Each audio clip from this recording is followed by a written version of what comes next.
بسم اللہ الرحمن الرحیم۔ السلام علیکم ورحمۃ اللہ وبرکاتہ۔ دوستو، ایک مرتبہ کچھ مشرک مسجد نبوی میں نبی کریم صلی اللہ علیہ وسلم کے مہمان ہوئے اور کہنے لگے کہ ہم دور سے آئے ہیں، آپ صلی اللہ علیہ وسلم ہم پر مہربانی فرمائیں۔ تو نبی کریم صلی اللہ علیہ وسلم نے اپنے صحابہ کرام سے فرمایا کہ تم انہیں تقسیم کر لو اور تم سب محبت سے بھرے ہوئے ہو۔ تو صحابہ کرام نے ایک ایک مشرک کو مہمان بنا لیا۔ ان مشرکین میں ایک بہت پٹھو اور خوب تازہ موٹا آدمی تھا، وہ مسجد نبوی میں ہی رہ گیا اور نبی کریم صلی اللہ علیہ وسلم کا مہمان بنا۔ تو نبی کریم صلی اللہ علیہ وسلم کے پاس 7 بکریاں تھیں۔ وہ مشرک مہمان ان بکریوں کا دودھ اور جو کچھ اس وقت گھر میں کھانے کو موجود تھا سب کھا پی گیا۔ گھر والوں کو بھوکا رہنا پڑا۔ سوتے وقت وہ مہمان جب حجرے میں آرام کرنے گیا تو لونڈی نے غصے سے دروازہ بند کر کے کنڈی لگا دی۔ آدھی رات کے وقت اس کے پیٹ میں گڑبڑ شروع ہوئی۔ وہ دروازے کی جانب بھاگا مگر دروازہ اس سے نہ کھلا۔ اس نے قضاء حاجت کو روکنے کی یہ تدبیر سوچی کہ وہ سو گیا۔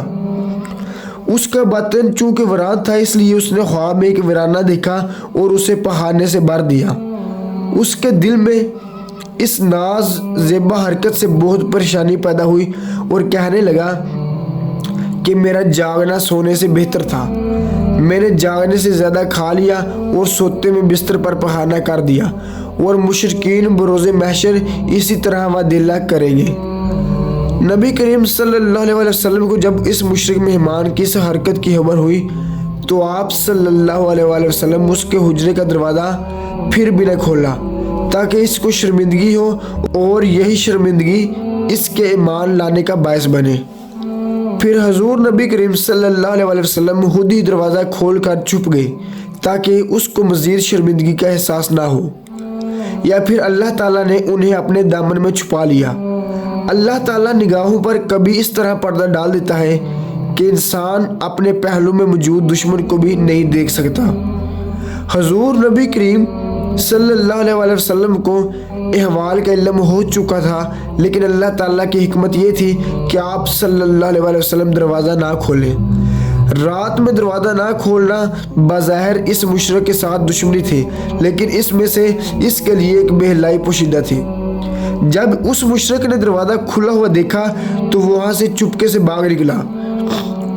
اس کے لیے مناسب تو یہی تھا کہ وہ اس پہاڑنے کو خود دھوتا، مگر نبی کریم صلی اللہ علیہ وسلم کے ایک سادہ رو صحابی نے حضور نبی کریم صلی اللہ علیہ وسلم کو بستر دکھایا اور کہا کہ آپ کے مہمان نے یہ کیا کیا ہے؟ تو نبی کریم صلی اللہ علیہ وسلم مسکرائے اور فرمایا کہ پانی کا لوٹا لے آؤ تاکہ میں اسے دھو دوں۔ تمام صحابہ کرام عرض کرنے لگے، یا رسول اللہ صلی اللہ علیہ وسلم، یہ کام ہم کرتے ہیں۔ اور حضور نبی کریم صلی اللہ علیہ وسلم ان کے دل و جگر تھے۔ صحابہ کرام نے عرض کی کہ ہماری زندگی کا مقصد صرف آپ صلی اللہ علیہ وسلم کی خدمت ہے، اور اگر ہم یہ خدمت نہیں کر سکتے تو ہماری زندگی بیکار ہے۔ تو نبی کریم صلی اللہ علیہ وسلم نے فرمایا کہ مجھے ان باتوں کا یقین ہے، لیکن یہ کام میں اپنے ہاتھوں سے خود کروں گا، اس میں کچھ حکمت پوشیدہ ہے۔ نبی کریم صلی اللہ علیہ وسلم اس بستر کو اللہ تعالیٰ کے فرمان کے مطابق دھو رہے تھے کہ وہ مشرک مہمان جلدی میں اپنی مورتی وہی بھول گیا تھا، اور اگرچہ وہ اپنی اس حرکت پر بے حد شرمندہ تھا مگر اس مورتی کی حرس نے اسے واپس لوٹنے پر مجبور کر دیا۔ وہ واپس آیا اور اس نے دیکھا کہ آپ صلی اللہ علیہ وسلم اپنے ہاتھوں سے اس کی نجاست دھو رہے ہیں، اور بیعت رضوان کے موقع پر اللہ تعالیٰ نے وحی فرمائی تھی کہ اللہ تعالیٰ کا ہاتھ ان لوگوں کے ہاتھ کے اوپر ہے، تو گویا اللہ تعالیٰ نے نبی کریم صلی اللہ علیہ وسلم کے ہاتھ کو اپنا ہاتھ قرار دیا تھا۔ وہ مشرک مہمان یہ منظر دیکھ کر بہت متاثر ہوا اور اپنی مورتی کو بھول گیا۔ وہ دیوانہ اپنا سر دیواروں کو مارنے لگا۔ نبی کریم صلی اللہ علیہ وسلم کو اس کی حالت پر ترس آ گیا۔ وہ نعرے مارتا اور کہتا تھا کہ ان کی مخالفت سے بچو۔ وہ مشرک کہنے لگا کہ نبی کریم صلی اللہ علیہ وسلم کی ذات بابرکت مجموع عالم ہے اور اللہ تعالیٰ کے حکم کے تابع ہے، جبکہ میں ایک ادنا عاجز ہو کر ظالم اور سرکش بنا ہوا ہوں۔ اس لمحے اس نے اپنا منہ آسمان کی جانب کیا اور کہا کہ میرا منہ اس لائق نہیں کہ میں حضور نبی کریم صلی اللہ علیہ وسلم کے سامنے جا سکوں۔ تو حضور نبی کریم صلی اللہ علیہ وسلم نے اس کی اس بے قراری کو دیکھتے ہوئے اسے سینے سے لگایا اور اسے حوصلہ دیا اور اسے نور ایمان عطا فرما دیا۔ مولانا محمد جلال الدین رومی رحمۃ اللہ علیہ یہ بیان کرنے کے بعد فرماتے ہیں کہ قرض کے معنی اللہ تعالیٰ کی راہ میں اپنے بدن کو گٹانا ہے۔ جسمانی خوراک کے لالچی نہ بنو تاکہ تم جنت کی سیر کر سکو۔ جسم فضلات سے خالی ہوگا تو اسرار و نوار سے پر ہوگا۔ جسم کی ناپاکی دور ہوگی تو پاکیزگی حاصل ہوگی۔ قرآن مجید میں ارشاد باری تعالیٰ ہے کہ بے شک اللہ تعالیٰ چاہتا ہے کہ اہل بیت تم سے ناپاکی دور کرے اور تمہیں پاک صاف کر دے۔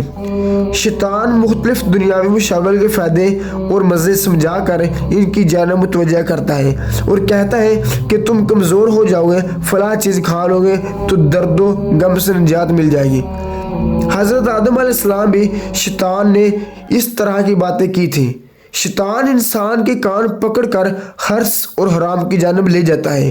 شیطان شبہات اور وسواس کے ذریعے صحیح راستہ کی جانب چلنے سے روک دیتا ہے۔ شیطان اپنے اونچے ہتھ کنڈوں سے بڑے بڑے علماء کو مذاق بنوا دیتا ہے۔ دوستو امید کرتا ہوں کہ آپ کو میری آج کی ویڈیو اچھی لگی ہوگی۔ دوستو اگر ویڈیو اچھی لگے تو ویڈیو کو لائک ضرور کر دینا اور چینل کو سبسکرائب کر دینا اور گھنٹی والے بٹن کو ضرور دبانا تاکہ ہر نیو آنے والی ویڈیو آپ تک بآسانی پہنچ سکے۔